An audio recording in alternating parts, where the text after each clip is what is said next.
तो फाइनली हमारे सामने छत्तीसगढ़ सिविल जज की वैकेंसी आ चुकी है, जिसका आप सभी को बेसब्री से इंतजार था। और इस वीडियो में मैं वैकेंसी के बारे में बताने वाली हूँ, कब से एप्लीकेशन फॉर्म स्टार्ट होने वाले हैं, क्या एलिजिबिलिटी क्राइटेरिया रहेगी, सिलेबस क्या रहने वाला है, एग्जाम पैटर्न क्या रहने वाला है, हर एक चीज मैं इस वीडियो में डिस्कस करने वाली हूँ। तो इस वीडियो का बहुत ही ध्यान से देखिएगा। Hello everyone, this is Shreya Pandey and I welcome you all to the law it channel. तो जैसा कि आप जानते हैं, छत्तीसगढ़ लोक सेवा आयोग की तरफ से हमारे सिविल जज की वैकेंसी आ चुकी है और ये वैकेंसी आज ही डिक्लेयर करी गई है। आज ही हमारे पास ऑफिशियल नोटिफिकेशन आई है और इस नोटिफिकेशन में क्या चीजें लिखी गई है, क्या सिलेबस रहने वाला है, क्या एलिजिबिलिटी क्राइटेरिया रहेगी, हर एक बात इस नोटिफिकेशन में डिटेल्ड दी हुई है। ठीक है, और इस नोटिफिकेशन को मैंने ऑफिशियल वेबसाइट जो हमारा छत्तीसगढ़ का पीएससी का वेबसाइट है वहां से मैंने डाउनलोड किया है। ठीक है, तो अब जैसा कि अपने सामने देख सकते हैं कि जो हमारा एप्लीकेशन प्रोसेस है वो 26 दिसंबर से स्टार्ट होने वाला है। ओके, मतलब आपके पास अभी भी 2-3 दिनों का समय है कि आप सोच लीजिए कि आपको ये एग्जाम देना है या नहीं देना है। ठीक है, और 26 दिसंबर से इसकी वैकेंसी स्टार्ट होने वाली है, मतलब इसके एप्लीकेशन फॉर्म का प्रोसेस शुरू होने वाला है, जो कि चलने वाला है 24 जनवरी 2025 तक। ठीक है, आपके पास अराउंड 1 महीने का समय रहेगा इस फॉर्म को फिलअप करने के लिए। ठीक है, और भी मैं कुछ महत्वपूर्ण जानकारी आपको दे देती हूँ। जैसा कि आप देख सकते हैं, ये एक डिटेल्ड नोटिफिकेशन है और सारी चीजें हिंदी में आई है, तो मैं हर एक बात आपको एक्सप्लेन करने वाली हूँ, जो भी चीजें आपके लिए जरूरी है। ठीक है, सबसे पहले आप देख सकते हैं ऑनलाइन आवेदन हमारा शुरू हो रहा है 26 दिसंबर से। ठीक है, 12 बजे से ये शुरू होने वाला है। 24 जनवरी 2025 के रात 12 बजे तक आप अप्लाई कर सकते हैं, 11:59 तक। ओके, 11:59 तक आप अप्लाई कर सकते हैं। और कहाँ से आप अप्लाई कर सकते हैं, तो www.psc.cg.gov.in, मतलब ये वहाँ के पीएससी गवर्नमेंट की पीएससी की ऑफिशियल वेबसाइट है। आप यहाँ पर जाके आप फॉर्म फिलअप कर सकते हैं। ठीक है, साथ ही साथ मैं बता दूं, अगर आपके आवेदन में कोई भी परेशानी हो रही है, अगर आपने फॉर्म फिलअप में कुछ गड़बड़ी अगर कर दी है, तो एक विंडो ओपन होने वाला है जो कि 25 जनवरी को ओपन होगा 12 बजे से 27 जनवरी के रात 11:59 तक आप उसमें चेंजेस कर पाएंगे अगर आपके फॉर्म में कोई भी परेशानी होती है। ठीक है, साथ ही साथ अगर सशुल्क त्रुटि सुधार के लिए अगर आपको पेमेंट से रिगार्डिंग में कोई भी एरर आ रहा है, तो उस एरर को करेक्ट करने के लिए 28 तारीख से उसकी विंडो ओपन होने वाली है, जो कि 30 जनवरी तक चलेगी। ओके, 28 जनवरी 2025 टू 30 जनवरी। ठीक है, लेकिन अगर उसके बाद आप पहले तो आपको मिलेगा एक टाइम जो 25 से स्टार्ट होने वाला है। अगर उसके बाद भी आप कुछ करेक्शन नहीं कर पा रहे तो 500 रुपीज आपके एक्स्ट्रा लगने वाले हैं इस प्रोसेस के लिए। ठीक है, तो ये थी कुछ बेसिक बातें जो मैंने बता दी। अब हम बताते हैं वैकेंसी के बारे में। तो हमारे पास टोटल 57 वैकेंसी है। जी हाँ, टोटल हमारे पास 57 वैकेंसीज आने वाली है। आप यहाँ पे वैकेंसीज की बाइफरकेशन देख सकते हैं, जैसे कि अनारक्षित की vacancy, that means unreserved category की 24 वैकेंसीज रहने वाली है। साथ ही साथ अदर कैटेगरीज की भी वैकेंसी आप लाइन से यहाँ देख सकते हैं। अगर हम महिलाओं की बात करें तो महिलाओं की अनारक्षित कैटेगरी की भी वैकेंसी दी हुई है, जो कि 7 वैकेंसी रहने वाली है। ठीक है, तो टोटल इस तरह से मिलाकर हमारे पास 57 वैकेंसीज रहने वाली है, जो कि एक अच्छी क्वांटिटी माना जाएगा एज पर दी छत्तीसगढ़ जुडिशरी, जहां पर हम देखा करते हैं कि हाँ, हमेशा इस रेंज में ही वैकेंसीज आती हैं। ठीक है, तो वैकेंसी हमारे पास अच्छी वैकेंसी आई है, डेफिनेटली आपको ये एग्जाम देना चाहिए। साथ ही साथ मैं कुछ और बात भी बता दूं, अगर मैं एज क्राइटेरिया की बात करूं, तो जो भी बच्चे 21 ईयर्स से लेके 35 ईयर्स तक के हैं, यहाँ पर हमें आवश्यक शैक्षणिक बातें दी हुई है कि मतलब एलिजिबिलिटी क्राइटेरिया हमारा क्या रहने वाला है। तो जो भी बच्चे लॉ ग्रेजुएट हैं, ठीक है, पहला पॉइंट, अगर आप लॉ ग्रेजुएट हैं तो आप इस फॉर्म को फिलअप कर सकते हैं।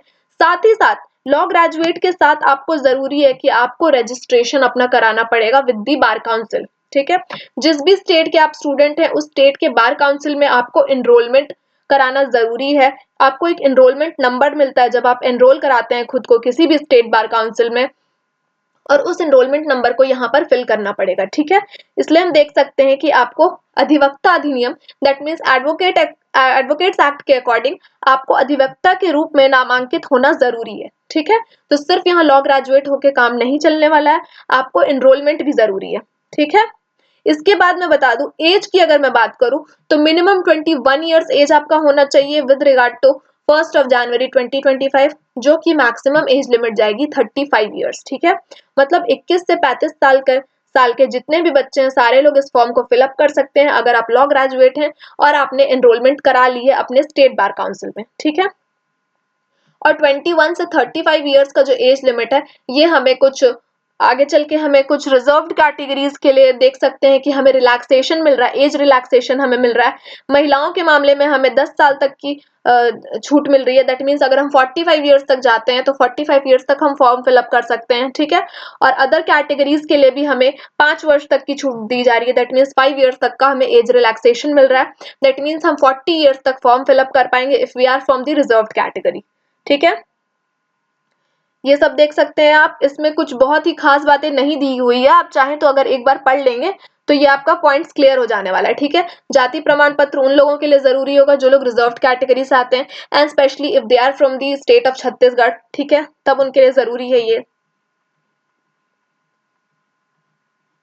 इसके बाद मैं आपको सिलेबस भी अभी बताने वाली हूँ। देख सकते हैं ये 16 पेजेस का पूरा नोटिफिकेशन आया, ये डिटेल्ड नोटिफिकेशन, हर एक पॉइंट को आप पढ़ लीजिएगा। ठीक है, ये बहुत ही इंपॉर्टेंट है आपके लिए।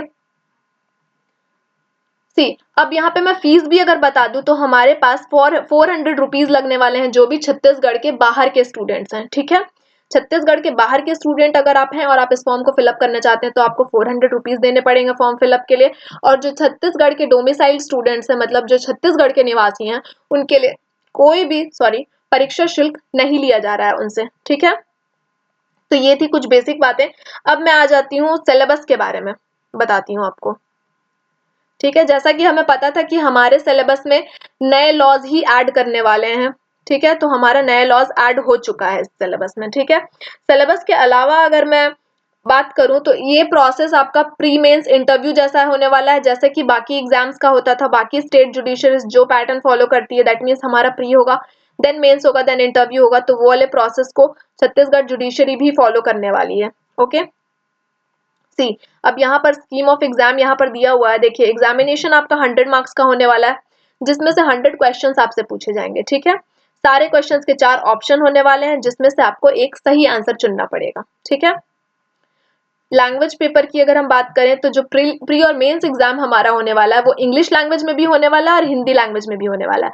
मतलब यहाँ पर हिंदी लैंग्वेज या हिंदी मीडियम के बच्चों को भी कोई परेशानी नहीं आने वाली है। ठीक है। हम एग्जाम इंग्लिश और हिंदी दोनों लैंग्वेजेस में दे सकते हैं। तो जैसा कि मैंने बताया, हमारे पास 57 वैकेंसीज है। ओके। तो 57 वैकेंसीज में अगर एक सीट पर हम मान ले, एक सीट पर हमें 10 बच्चों को लिया जाएगा। ठीक है। दैट मीन्स अगर हमारा प्री एग्जाम क्लियर होता है तो जितनी भी सीट्स है, ठीक है, अगर एक सीट है तो 10 बच्चों को प्री एग्जाम क्वालिफाई कराया जाएगा। ठीक है। तो ये हमारा पैटर्न हो गया। मेंस की अगर हम बात करने जाएं तो प्री के बाद जो भी प्रोसेस होता है, दैट मीन्स 10 टाइम्स तो हमने प्री के बच्चों को लिया। ठीक है। उसके बाद हमारा मेंस का एग्जाम होगा जो कि एक रिटन पेपर होने वाला है। ठीक है। उसके बाद फाइनली आपका इंटरव्यू होने वाला है जो कि 15 मार्क्स का रहने वाला है। ठीक है। और मेंस और इंटरव्यू के नंबर को जोड़कर हमारा फाइनल मेरिट लिस्ट प्रिपेयर होता है। ठीक है।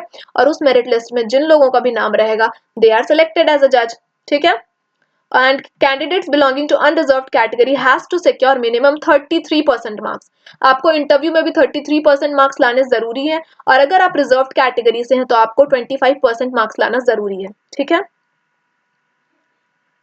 और प्रीलिम्स की सेंटर्स की अगर हम बात करें तो प्रीलिम्स के लिए 3 सेंटर हमें मिल रहा है, बिलासपुर, दुर्ग, भिलाई एंड रायपुर। ठीक है। इन 3 जगहों पर आपका एग्जाम पढ़ने वाला है, तो आप फॉर्म फिलअप कर लीजिएगा, अपने हिसाब से आप सेंटर्स चुन सकते हैं। और मेंस एग्जाम के लिए हमारा बिलासपुर और रायपुर, ये 2 जगह पर एग्जाम सेंटर पढ़ने वाले हैं। ठीक है। इसके बाद मैं बात करने वाली हूँ सिलेबस के बारे में। Finally the most awaited thing जिसका आप सभी को इंतजार था, हम बात करने वाले हैं सिलेबस के बारे में। तो पहले हम बात करेंगे प्री के सिलेबस के बारे में। सी, प्रीलिम्स एग्जाम हमारा जो रहने वाला है वो 2 घंटे का रहने वाला है। ओके। 2 घंटे में हमें 100 क्वेश्चंस करने होंगे जिसमें ये सारे सब्जेक्ट्स शामिल हैं। सी, टोटल हमारे पास 16 सब्जेक्ट हैं। ठीक है। सबसे पहले हमारे पास बीएनएस है, दैट मीन्स भारतीय न्याय संहिता। पहले आईपीसी आते थे, इन्हें रिप्लेस कर दिया है। तो हमारे लिए सबसे अच्छी बात यह है कि यहाँ नए पुराने दोनों लॉज नहीं पूछे जा रहे हैं। जैसे अभी ऑल इंडिया बार एग्जामिनेशन में हमने देखा दोनों लॉज पूछे गए, लेकिन यहाँ पर हमें सिर्फ नए लॉज पूछे जा रहे हैं, ठीक है। तो हमारा तीनों नए क्रिमिनल लॉज एडेड हैं, बीएनएस, बीएनएसएस एंड दी भारतीय साक्ष्य अधिनियम। फिर हम देख सकते हैं सीपीसी है हमारे सिलेबस में, कॉन्स्टिट्यूशन ऑफ इंडिया है हमारे सिलेबस में, transfer of property act, contract act, limitation act, Chhattisgarh के लिए specially Chhattisgarh rent control act 2011 है, कोर्ट फीस एक्ट है, स्पेसिफिक रिलीफ एक्ट है, रजिस्ट्रेशन एक्ट है, छत्तीसगढ़ लैंड रेवेन्यू कोड है, नेगोशिएबल इंस्ट्रूमेंट्स एक्ट ऑफ 1881 है, छत्तीसगढ़ एक्साइज एक्ट 1915 है, and finally the general knowledge of Chhattisgarh, ठीक है। दैट मीन्स हमारे पास टोटल 16 सब्जेक्ट हैं प्री में, जो कि 100 नंबर के पूछे जाने वाले हैं, ठीक है। तो ये सारे सब्जेक्ट्स आपके लिए इंपॉर्टेंट हो जाते हैं। आप अभी से अगर प्रिपरेशन स्टार्ट करेंगे तो बहुत ही अच्छी बात रहेगी, बिकॉज अभी तक हमारा डेट अनाउंस नहीं हुआ है कि एग्जाम को कंडक्ट कब कराना है। ओके, अब मैं बात करती हूँ मेंस के सिलेबस के बारे में। सी, तो जो मेन एग्जाम होता है हमारा वो रिलेटिवली मोर मेरिटोरियस कैंडिडेट्स के लिए होता है, जो भी हमने 1:10 के रेशियो में चुना, मतलब एक सीट के लिए हमने 10 बच्चों को प्री से उठाया कि हम मेंस एग्जाम उनका कंडक्ट करवाने वाले हैं, ठीक है। और सबसे अच्छी बात है कि यहाँ पर मेंस का सिलेबस ज्यादा नहीं है। सबसे पहला पेपर हमारा रहेगा जिसमें हमें फ्रेमिंग ऑफ इश्यूज करना है एंड राइटिंग ऑफ जजमेंट करना है सिविल केसेस में, ठीक है, जो कि 40 नंबर का रहने वाला है, ठीक है। फ्रेमिंग हमें इश्यूज फ्रेम करने हैं और जजमेंट राइटिंग करनी है सिविल केस में, और क्रिमिनल मामले में हमें चार्जेस फ्रेम करने हैं और जजमेंट राइटिंग करनी है, ये भी 40 नंबर का रहने वाला है। And finally English to Hindi and Hindi to English हमें ट्रांसलेशन करनी है, जो कि 10-10 नंबर के रहने वाले हैं, ठीक है। दैट मीन्स ओवरऑल हमारा यहाँ पर 100 नंबर का पेपर होने वाला है। प्री में हम 100 नंबर का एग्जाम देने वाले हैं, मेंस में भी हम 100 नंबर का एग्जाम देने वाले हैं, ओके। इसके बाद हमारा जो इंटरव्यू राउंड है, इंटरव्यू राउंड हमारा 15 नंबर का रहने वाला है, ठीक है। इसमें मैंने बता दिया मिनिमम 33% आपको लाना जरूरी है if you are from unreserved category, और अगर आप रिजर्व कैटेगरी के हैं तो आपको 25% मार्क्स लाना जरूरी है, okay. That is the minimum requirement, okay.